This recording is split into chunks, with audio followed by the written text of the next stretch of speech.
Hello guys and welcome back. Today I'll show you how to download the eSign app on iOS.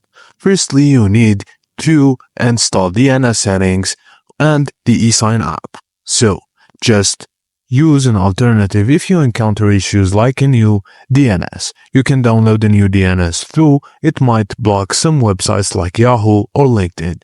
If this happens, you can switch back to an older version of the DNS.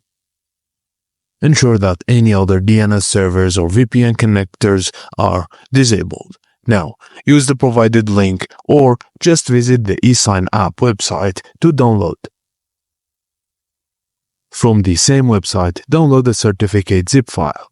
Go to your settings on your iPhone, navigate to General, Device Management, and trust the eSign app. This will enable you to open and use the app successfully. And that's it guys. Thank you for watching, and please don't forget to like and subscribe for more.